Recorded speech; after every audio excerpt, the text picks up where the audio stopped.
le mois passé, c'était notre mois de l'unité de l'esprit. Et le Seigneur nous a bénis. Qui a été béni au travers de la thématique de ce mois? Alléluia. Dieu nous a appelés à être unis, à être un avec lui, mais aussi un les autres. L'unité est de Dieu. Dieu est un multiplicateur. Dieu ajoute. Le Seigneur n'est pas un Dieu de division. La division, Dieu ne connaît pas ça. Tout ce qui divise, c'est le diable, c'est le menteur, le calomniateur. Mais Dieu unit. Quand vous voyez une personne qui a l'habitude de diviser, de cogner la tête des uns, les uns contre les autres, il n'est pas de Dieu. Cette personne-là ne vient pas de Dieu. Mais tous ceux qui viennent de Dieu, qui connaissent Dieu, cherchent à unir, cherchent à s'unir d'abord avec Dieu, mais aussi lorsqu'ils sont un avec Dieu, ils cherchent toujours l'unité avec les uns et les autres, la communion fraternelle. Alléluia. Et nous avons dit que dimanche passé, que cette unité doit se faire dans la vérité. Et nous progressons ce mois-ci pour le mois de septembre, marcher dans la grâce et la vérité. C'est notre mois de grâce, mais aussi notre mois de vérité. Nous marchons dans la grâce, nous marchons dans la vérité. Alléluia. On dirait que vous n'êtes pas beaucoup contents pour la thématique du mois de septembre. Alléluia. Vous vouliez autre chose? Je n'ai pas trouvé autre chose. Le Seigneur m'a dit, enseigne-leur à marcher dans la grâce et dans la vérité. Il m'a dit, c'est comme les ailes d'un avion. C'est comme les ailes d'un oiseau. L'oiseau vole toujours avec deux ailes. Quand vous paralysez l'aile gauche, l'aile droite à elle seule ne peut pas voler. L'oiseau est cloué par terre. Il faudrait que l'autre aile qui est blessée soit réparée. Lorsque cette aile sera réparée, elle pourra voler à nouveau. C'est la même chose. Je n'ai jamais vu un avion qui vole avec une seule aile. Ce sera déséquilibré. La grâce, la vérité, la grâce. Et c'est ainsi que nous allons fonctionner ce mois. Et le Saint-Esprit, l'Esprit de grâce et de vérité, va nous conduire au nom de Jésus. Amen. Ouvrons nos Bibles rapidement dans 1 Jean 1, 14. Jean, l'évangile de Jean 1, 14, pour comprendre ce que je veux enseigner ce matin. Il est écrit, et la parole a été faite chair. Elle a habité parmi nous, pleine de grâce et de vérité. Donc, je ne suis pas allé loin pour chercher. Le Saint-Esprit m'a dit, écoute, la parole est grâce et vérité. Ok. Si elle est grâce et vérité, nous allons trouver cette grâce et marcher dans la vérité. Et nous avons contemplé sa gloire. Et une gloire comme la gloire du Fils unique venu du Père. Verset 17. Car la loi a été donnée par Moïse. La grâce et la vérité sont venues par Jésus-Christ. Alléluia. Et aujourd'hui, pourquoi nous prêchons la grâce et la vérité? Parce qu'il est dit que cette gloire, cette grâce et cette vérité manifestent la gloire de Dieu. Or, nous sommes dans l'année de la manifestation de la gloire de Dieu. Et la gloire de Dieu ne peut pas se manifester sans la grâce et la vérité. Dieu va manifester sa présence, sa puissance, lorsque nous comprenons la grâce de Dieu, lorsque nous comprenons la vérité, qui est Dieu en vérité. Et sa parole qui est vérité va nous amener à marcher et de gloire en gloire.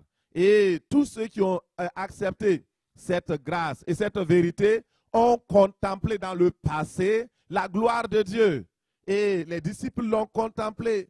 Et nous aussi, comme nous voulons contempler cette gloire, manifester cette gloire, nous devons apprendre à marcher dans la grâce et la vérité qui est en Jésus-Christ. Et ce matin, je parle de grâce abondante. Alléluia. La grâce abondante. La grâce est suffisante, abondante. Elle va se manifester dans la vie de ma soeur, dans la vie de mon frère, au nom de Jésus. Et ce Dieu merveilleux nous parle. La grâce est puissante.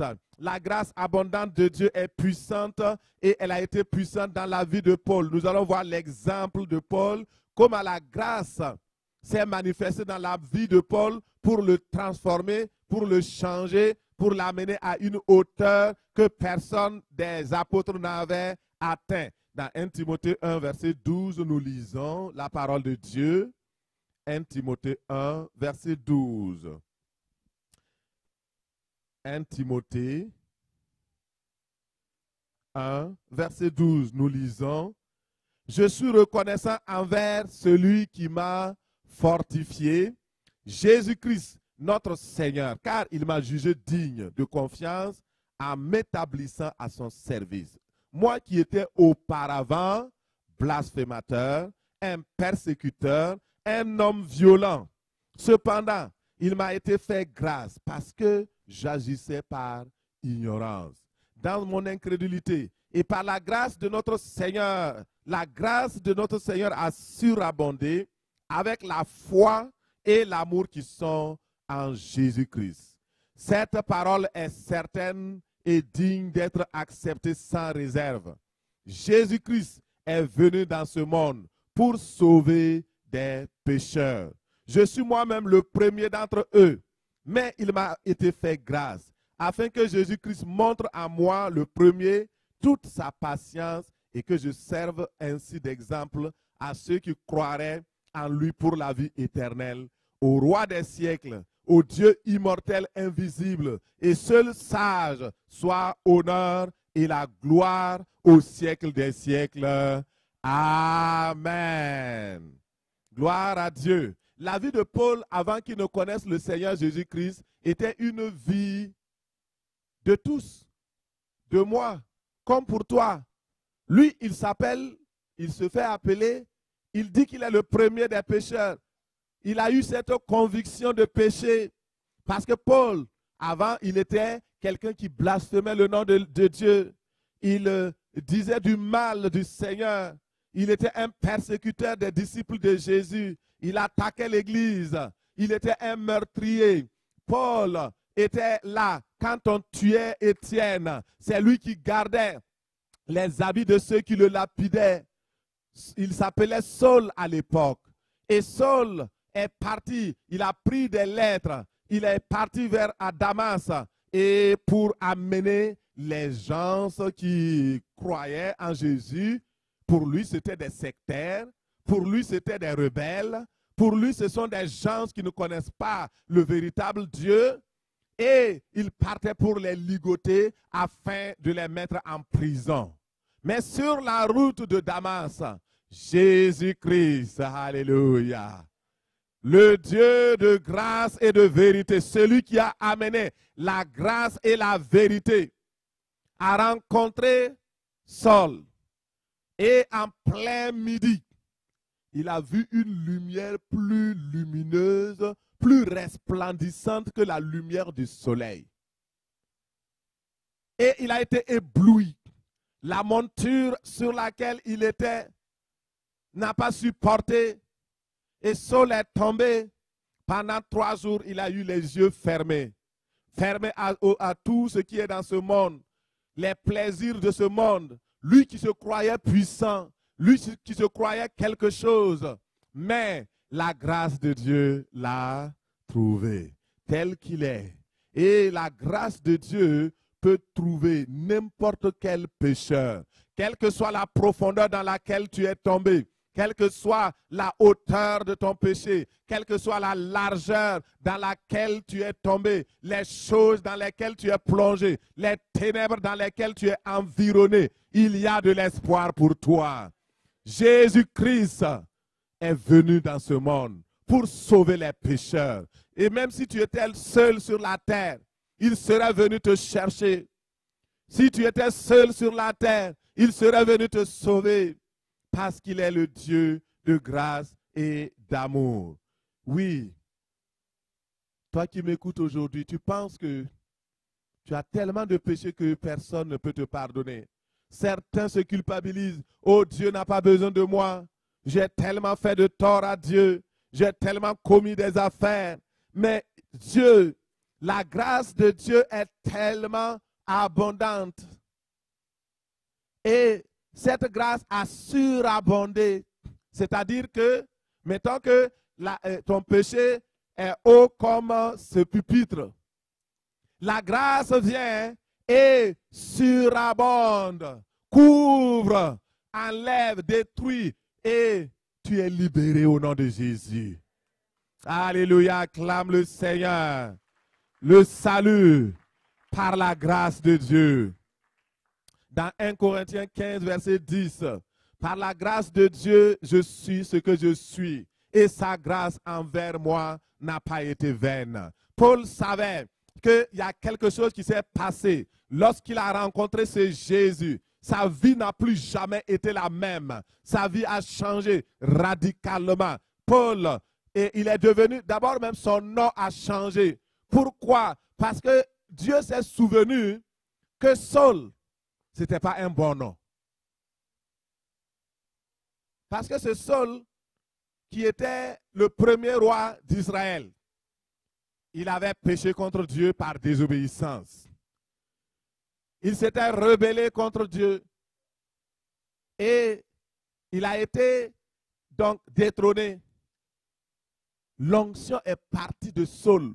Parce que Saul était désobéissant. Et la Bible dit que la désobéissance est aussi coupable que quoi? Les fétiches, la divination, l'idolâtrie.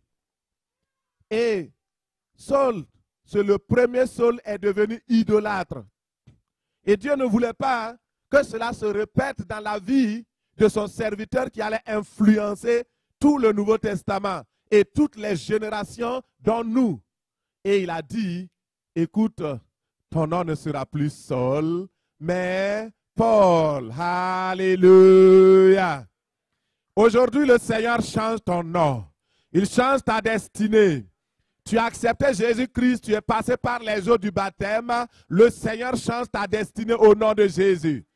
Le diable avait une autre destination pour toi. Mais le Seigneur qui est fidèle change ta destinée au nom de Jésus. Tu ne seras plus jamais la même.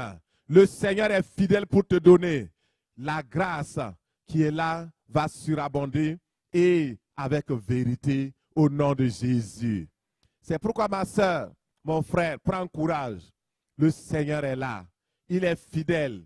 Paul affirme qu'il avait fait l'expérience de la miséricorde de Dieu.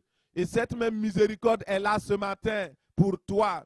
Il agissait avec ignorance. Toi aussi, tu agissais avec ignorance. Mais maintenant, tu as la connaissance. Et à cause de ta foi, le Seigneur te libère ce matin au nom de Jésus. Tu peux faire l'expérience de la miséricorde de Dieu.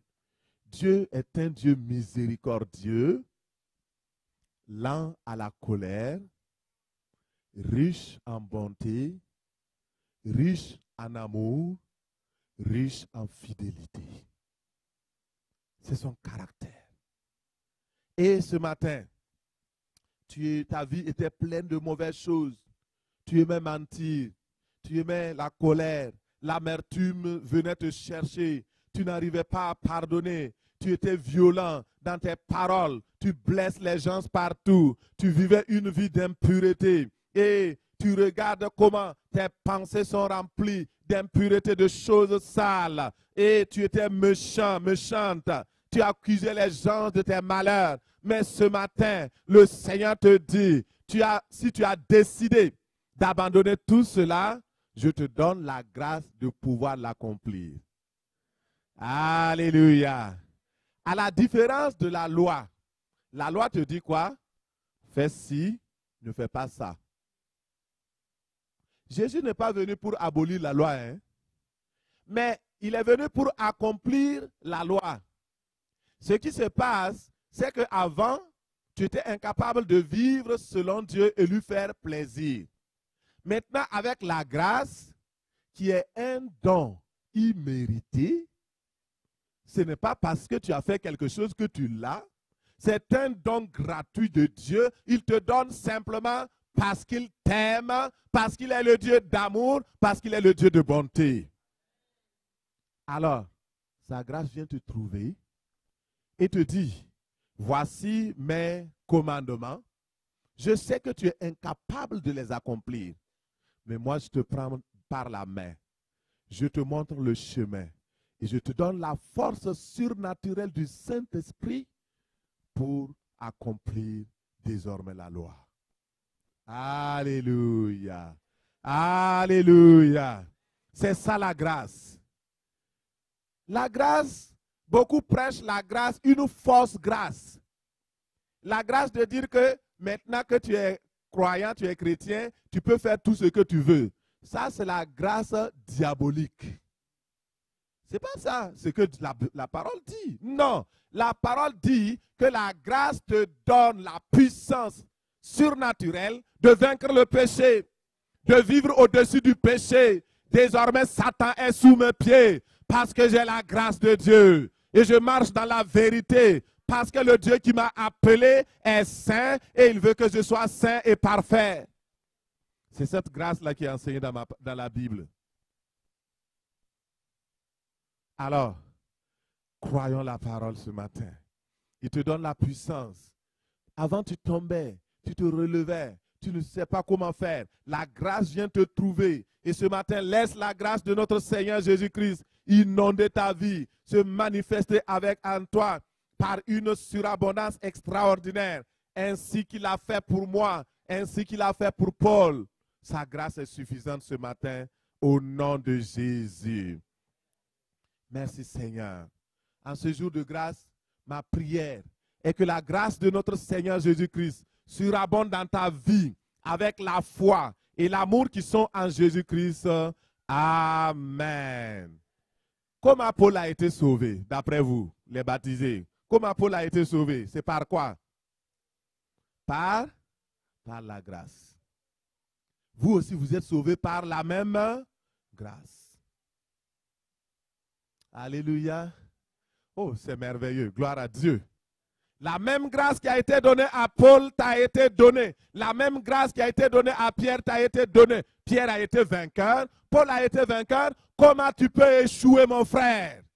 Tu ne peux pas échouer parce que la même grâce t'a été donnée.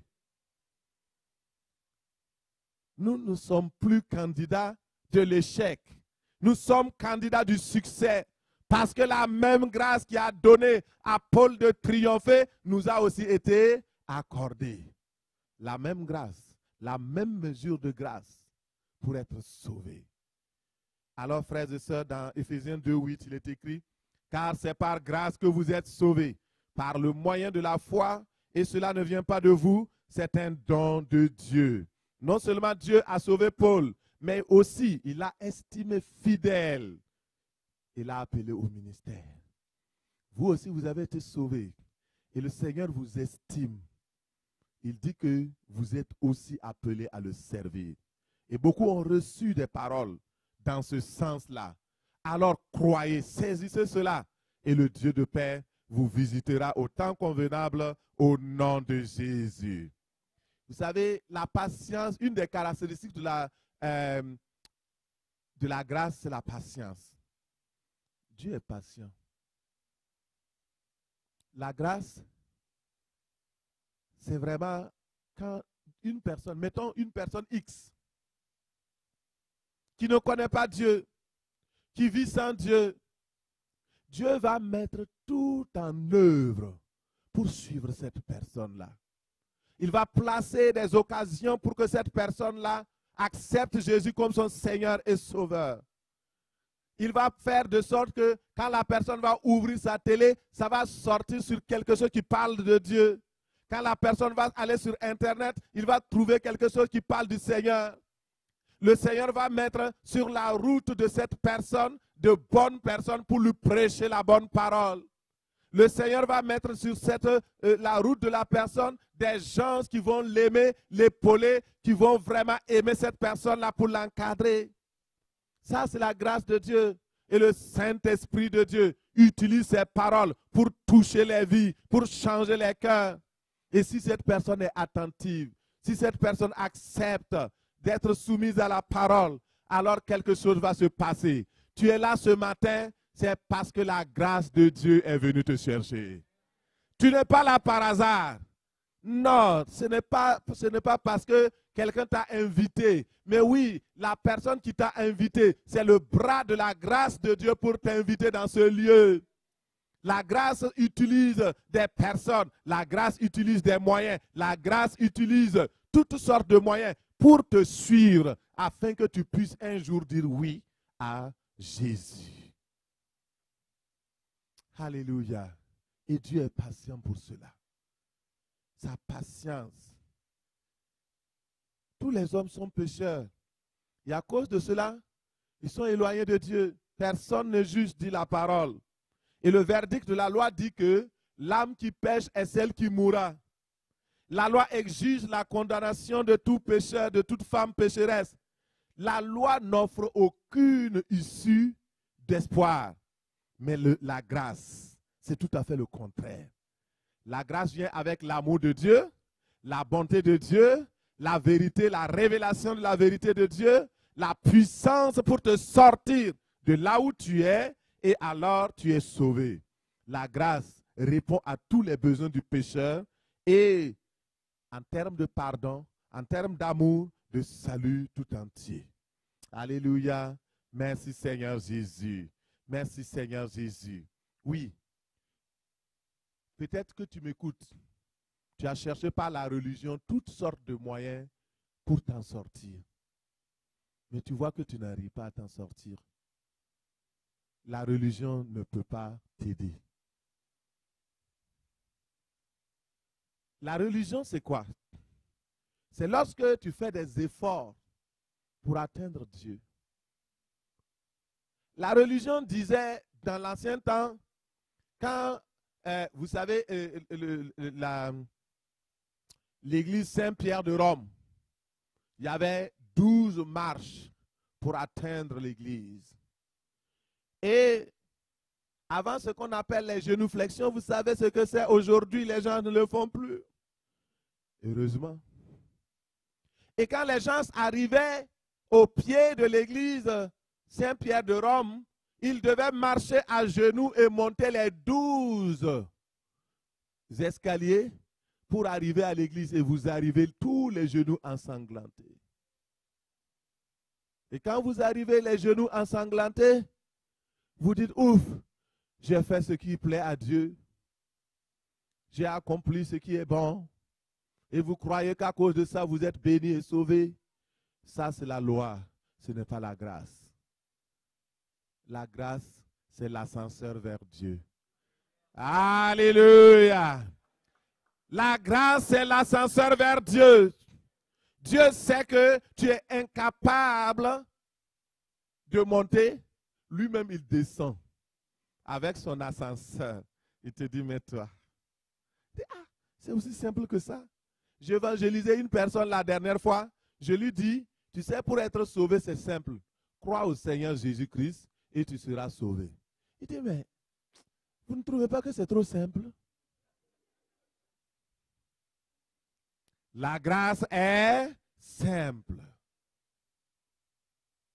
La grâce est simple, ce n'est pas compliqué. La grâce est simple. Et lorsque nous croyons dans la simplicité, Dieu aime notre simplicité. La foi d'enfant, il dit que si nous nous comportons comme des enfants, nous ne verrons pas le royaume de Dieu.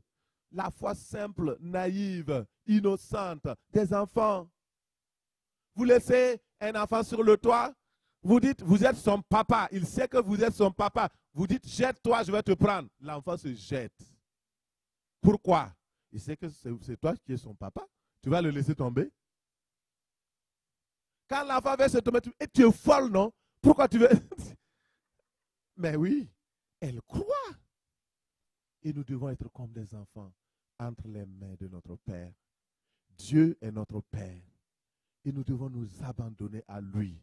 Et lui, il prendra soin de nous, comme il a promis, au nom de Jésus.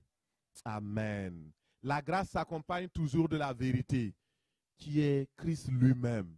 La grâce se révèle et révèle aux pécheurs la vérité de la parole. Et alors, en croyant cette vérité, nous devenons un avec le Christ. Comment recevoir cette grâce? Tu me dis, pasteur, tu parles beaucoup de la grâce, mais je veux savoir comment recevoir. Dis-moi rapidement, comment je vais recevoir cette grâce-là? Éphésiens 2:8 nous dit, car c'est par grâce que vous êtes sauvés, par le moyen de la foi. Et cela ne vient pas de vous, c'est le don de Dieu. Alors, ça veut dire quoi? Le don de Dieu est pour toi. Demande cette grâce. Seigneur, donne-moi la grâce. Je veux être sauvé. Donne-moi cette grâce-là. La grâce, c'est le premier facteur du salut. La foi, c'est le second facteur du salut. Pour s'approprier la grâce, il faut la foi. C'est simple. La grâce, c'est comme vous allez, on vous signe un chèque. Alléluia. Un beau chèque d'1 million de dollars. Qui veut 1 million de dollars? Il y a des gens qui ne veulent pas de millions de dollars. Mon frère, demandez et vous recevrez. Le fait de lever la main, là, Dieu a vu, hein? Ah. Alléluia. Alléluia. Donc, on vous signe 1 million de dollars. Et vous savez que l'argent est dans la banque. Et le chèque, ce n'est pas un chèque sans provision. Ça, c'est la grâce. Maintenant, vous avez le chèque. Vous ouvrez chaque jour.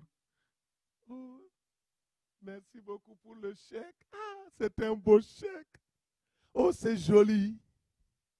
Oh, cher chèque. Chèque de mes jaillis.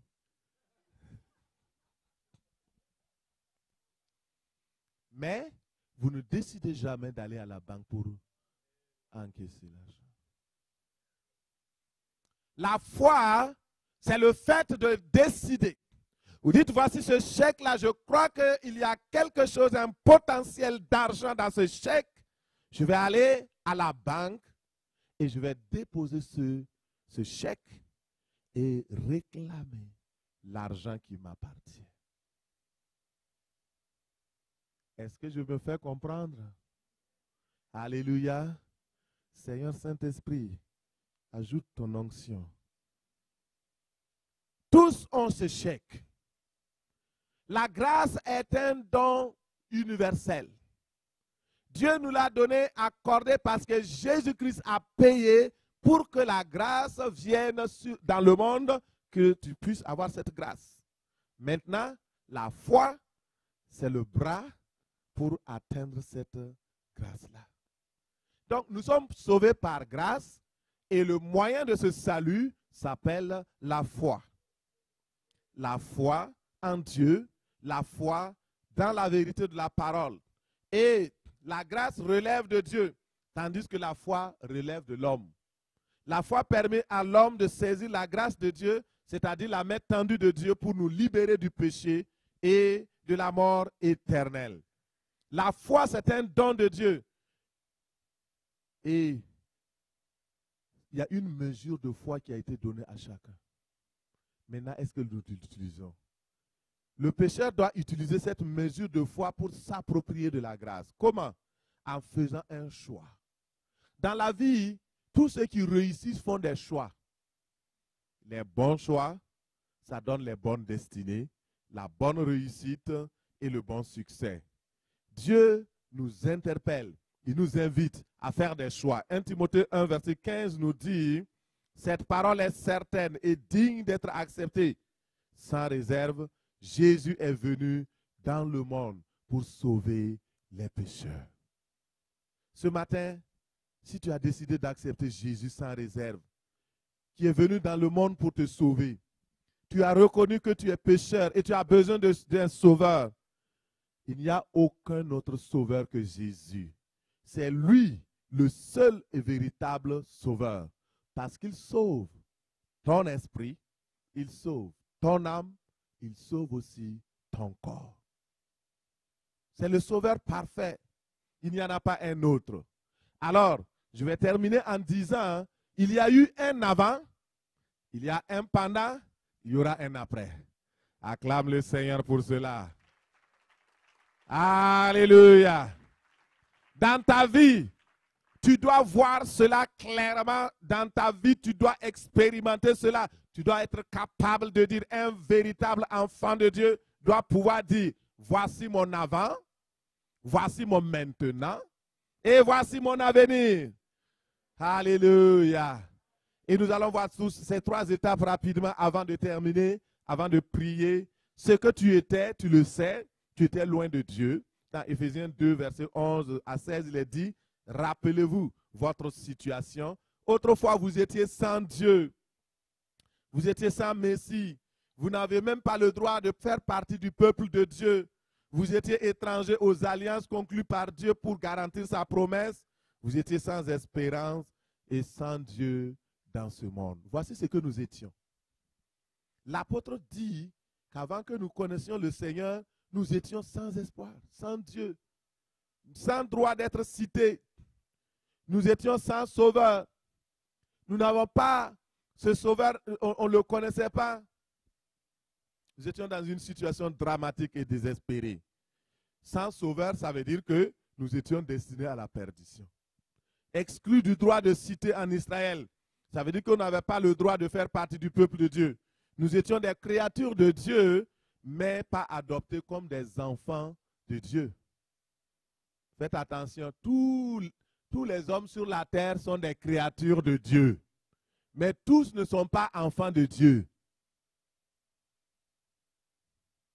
Pour être enfant de Dieu, il faut naître de nouveau. Il faut choisir de suivre Jésus, d'accepter Christ comme ton Seigneur et Sauveur personnel, de décider de te faire dos au monde et de marcher en nouveauté de vie direct vers le ciel. C'est ça, un enfant de Dieu. Alors, nous étions étrangers aux alliances de la promesse. Ça veut dire que nous n'avions pas de communion avec Dieu. Nous étions sans espérance précisément parce que nous n'avions pas de promesse. Une promesse est faite sur l'espérance. Par exemple, le cas du chèque. Quand tu as un chèque, c'est une promesse que tu as de l'argent en banque. Mais quelqu'un qui n'a pas la promesse, il n'a pas d'espérance. C'est ça. Alors, frères et sœurs, nous, en ce moment, sans espérance, il n'y a aucun avenir. L'avenir n'annonçait rien de bon. On était aussi sans Dieu dans ce monde de ténèbres. La version grecque dit athée, sans Dieu. On ne croyait pas en Dieu. Celui qui n'aime pas Dieu, qui ne vit pas pour Dieu, alors cette personne-là est sans Dieu. C'est comme un athée. Et beaucoup d'entre nous, nous étions dans les divinités étrangères, les idoles, etc. Mais maintenant, notre passé est révolu. Alléluia. Est-ce que ton passé est changé? Mon passé est révolu. Le passé est passé. Maintenant, qui sommes-nous? Alléluia. Oh, merci Seigneur. C'est ça qui est intéressant. Éphésiens 2, 11. Maintenant en Christ, vous qui étiez jadis éloignés, vous avez été rapprochés par le sang de Christ. En ce jour où tu es passé par les eaux du baptême, tu es devenu une même plante avec le Seigneur. Autrefois, tu étais loin. Maintenant, tu es proche de Dieu. La grâce du sacrifice de Christ t'a retrouvé et tu es devenu un enfant de Dieu. Christ est ta paix. Il a renversé le mur de séparation, l'inimitié qui existait, et il te donne maintenant d'être un véritable enfant de Jésus. Alléluia.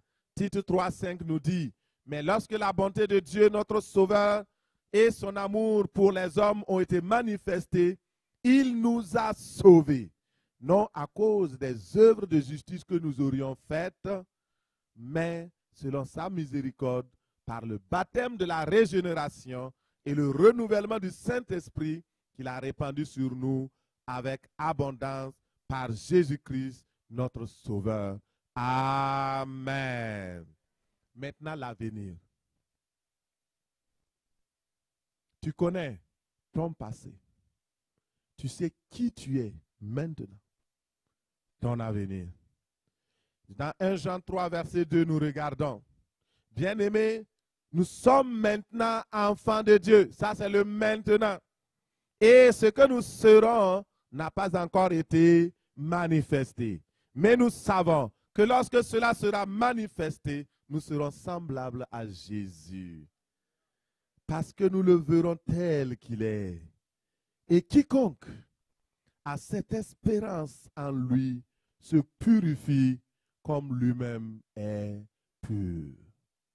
Alléluia. Dès à présent, vous êtes des enfants de Dieu.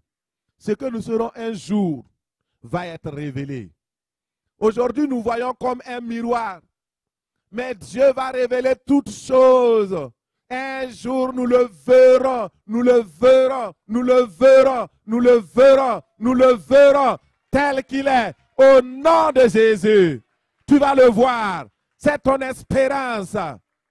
Nous suivons Christ, pas pour le monde, mais nous le suivons parce que nous voulons le voir un jour.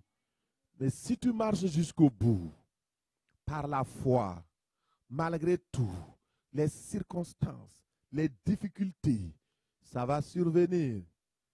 Oui, le monde spirituel, le monde dans lequel nous sommes, la foi chrétienne, ce n'est pas une autoroute sans d'autres personnes qui circulent.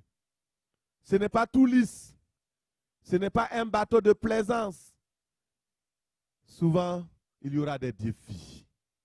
Mais si tu marches jusqu'au bout, par la foi, en comptant sur la grâce de Dieu, en vivant dans la vérité de la parole, alors un jour, tu le verras. Tu le verras. Pas les yeux d'un autre, mais tes propres yeux. Tu le verras et il t'accordera sa faveur au nom de Jésus. Alléluia. Merci Seigneur. Et en attendant ce jour, en attendant la manifestation du ciel, qu'est-ce que tu dois faire? Ce que tu dois faire, j'ai juste mis 2 choses. Il y a plusieurs choses, mais il y a 2 choses importantes. La première chose, dans 1 Jean 3, verset 3, il est écrit, tous ceux qui portent dans leur cœur cette espérance fondée sur le Christ veillent à leur pureté intérieure pour être purs comme lui. Je lis dans une autre traduction. Et la première chose, veillez à votre pureté intérieure. Veillez. Veillez à rester pur. La pureté intérieure, la pureté extérieure. La Bible dit de rechercher la paix et la sanctification sans laquelle nul ne verra le Seigneur. Veillez. Il y aura beaucoup de choses qui vont essayer de vous dérouter.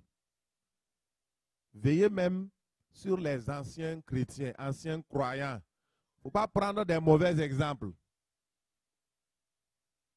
Quelqu'un va vous dire, ah, moi j'étais là avant toi, c'est bien, mais moi je suis la parole de Dieu. Il ne faut pas exagérer. Nous tous, on était là, non? Dis-lui, moi je suis Dieu, je ne suis pas quelqu'un. Ne te laisse pas vaincre par le mal. Surmonte le mal par le bien. Marche dans la vérité. Marche dans la pureté. Marche loin des œuvres de la chair. Tu connais les œuvres de la chair? C'est l'idolâtrie. C'est le mensonge. C'est les calomnies, les inimitiés, les jalousies, les animosités, les disputes, les sectes, l'envie, l'ivrognerie, les excès de table. Toutes ces choses-là, l'impureté dans toutes ces choses, les dissolutions, ces choses ne plaisent pas à Dieu. Alors, marche. Demande la grâce de Dieu chaque jour de triompher du mal et d'accomplir le bien. Deuxième chose que tu dois faire, servir le Seigneur. Vous avez été baptisés pour devenir ouvriers et ouvrières. Une nouvelle vie. La nouvelle vie que vous avez reçue aujourd'hui, c'est une nouvelle vie au service de Dieu. Romains 12, 11 nous dit, par amour fraternel, soyez pleins d'affection les uns pour les autres. Par honneur, usez de prévenance réciproque, ayez du zèle et non de la paresse, soyez fervents d'esprit, servez le Seigneur. Réjouissez-vous en espérance, soyez patients dans l'affliction, persévérez dans la prière. Voici les conseils que je voulais vous donner ce matin. Cela vaut pour les nouveaux baptisés, cela vaut pour tout le monde. Au travers de cette occasion de ce baptême, nous rappelons à chacun nos devoirs, nos responsabilités, de marcher dans la grâce, selon la grâce de Dieu, mais dans la vérité. Cherchez à faire quelque chose dans l'église. Ne restez pas oisifs. Le diable aime ceux qui ne travaillent pas pour Dieu. Il va venir t'occuper à autre chose. C'est pourquoi il faut chercher à faire quelque chose. Fais ce travail avec joie, énergie et zèle. Laisse-toi conduire par le Saint-Esprit. Ne jamais laisser votre ardeur se refroidir. Quand on commence par le baptême, on est vraiment excité, on aime Dieu, on veut le servir, on veut faire les choses, mais il y a des affaires qui viennent nous ralentir. Ne te laisse pas ralentir au nom de Jésus. Ne laissez jamais votre ardeur se refroidir. Maintenez vive et claire la flamme du Saint-Esprit qui est allumée en vous aujourd'hui. Servez le Seigneur. Ne copiez pas les mauvaises habitudes des vieux chrétiens refroidis.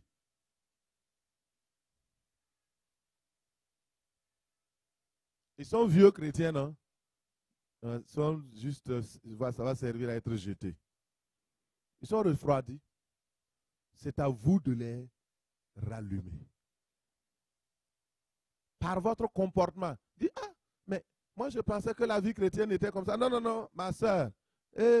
Moi je sais que je m'accroche à la parole. Et dans ce monde où tout va sens dessus-dessous, accrochez-vous à la parole de Dieu. La véritable parole de Dieu. Quand vous voyez des pasteurs décrochés de la vérité, ne les suivez pas. Quand vous voyez des apôtres marcher dans le mensonge, ne les suivez pas.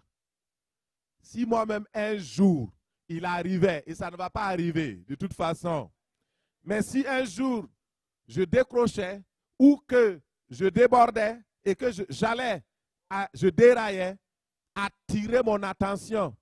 Parce que je vous ai enseigné la vérité, vous connaissez la vérité, vous êtes capable de dire, pasteur, toi-même tu nous as enseigné, ce n'est pas comme ça que ça marche. C'est comme ça la vie chrétienne. Nous devons veiller les uns les autres. Nous veillons les uns sur les autres pour nous exciter à de bonnes œuvres, pour nous exciter à faire ce qui est bon. Il faut que nous le fassions. C'est notre devoir. Ne copiez jamais les mauvais exemples. Les mauvais exemples, non. Toujours les bons exemples. Au nom de Jésus. Réjouissez-vous toujours du salut que vous avez. Si les difficultés surviennent, priez. Demandez le secours de Dieu. Exercez-vous à maintenir votre esprit dans une attitude de prière constante. Priez avec régularité. Ne laissez pas, non, combien de fois tu vas, moi je ne prie pas trop là, mais bon, non, il faut prier. Alléluia. Alors, vous serez toujours vainqueurs jusqu'à ce que Jésus revienne au nom de Jésus. Amen.